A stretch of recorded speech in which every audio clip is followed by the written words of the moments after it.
Hey everyone, you're kicking it with the Karate Hottie, and today I'm going to go over one of the most basic but vital tools that you'll ever use in your fighting career.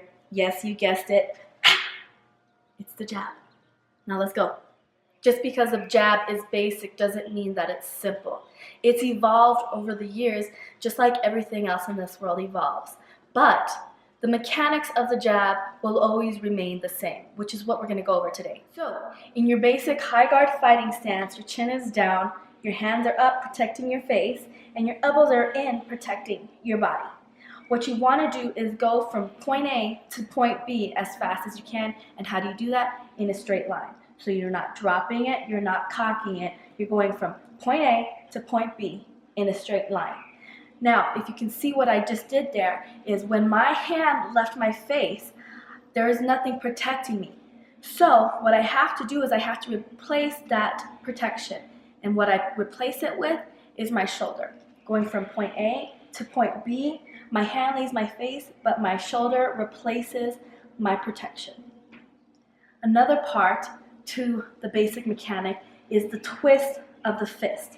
So you're here in your fighting stance, and as it leaves your face, your fist will twist.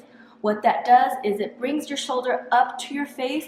It also allows your elbow to turn down. That way you're not hyperextending your arm when you throw it hard. If you throw it hard and you twist, there will never be a hyperextension. But if you don't twist, and it's just an arm punch, you're gonna pop that elbow and it hurts really bad. So don't do it. So we're here, point A to point B, twist, replace your hand with your shoulder, making sure that you're not hyperextending it. And how I like to explain it is by the end of your punch, your thumb should be facing at least, if not here, here. So you're here in your fighting stance, pop out, twist over, and bring it right back to your face. Point A to point B.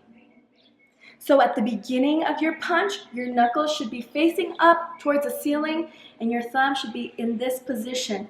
As it leaves, you twist, and at the end of your punch, these two knuckles are what's going to hit your opponent, and your thumb knuckle should be pointing down towards the ground. Now it's important to note that you don't want to be too tense, because if you're too tense, it's going to slow you down. All the friction getting to your opponent is going to slow you down. What do they say? Speed equals power, right? So stay loose, keep your shoulders relaxed. Not up here, keep them relaxed. Your hands are protecting your face. As soon as it leaves, you're loose, you're loose, you're loose. And as soon as you get very close to your opponent, that's when you tighten up, pop, to pop that jab over, okay? So we're here. I'm going to show you in real time. We're in our fighting stance. We're loose, pop, loose, pop, pop, okay? Speed equals power to get those knockout shots, even with the jab. If you're fast, you're going to get that snap, and the snap is what knocks out your opponents. If you want to add power to your jab, when you're in your fighting stance, you're just going to take a little step with your lead foot, and that's going to add a little bit more energy to your jab and keep your opponent at bay. So we're here in our fighting stance. This is a regular jab, right? A lot of people throw that to check their range, to set up the rest of their combination. If you want to add power to your jab to keep your opponent at bay, just take a bit of a step. I promise you, if you throw that power jab, they're not going to want to come in.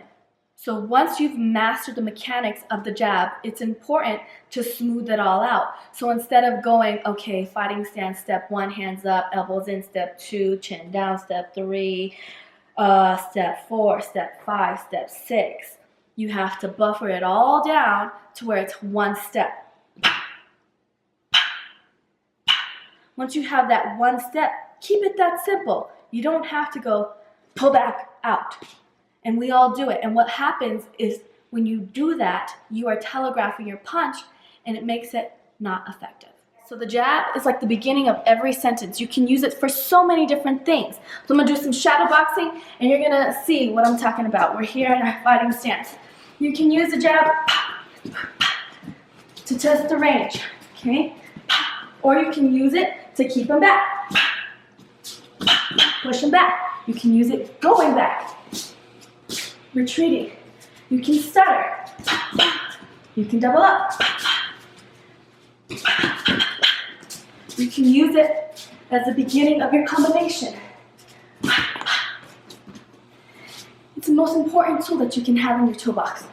So utilize it and don't ever underestimate it. Okay, thanks for kicking it with me today, learning the jab. If you like the video, make sure to like and subscribe to the channel. We're going to be putting out new content every week. Make sure you tune in next week because I'm going to give you some partner drills that you can do with the jab. And if you're not following me on Instagram, Facebook, Twitter, and all that good stuff, make sure you do it. It's Karate Hottie MMA. Mwah. Love you guys. See you later.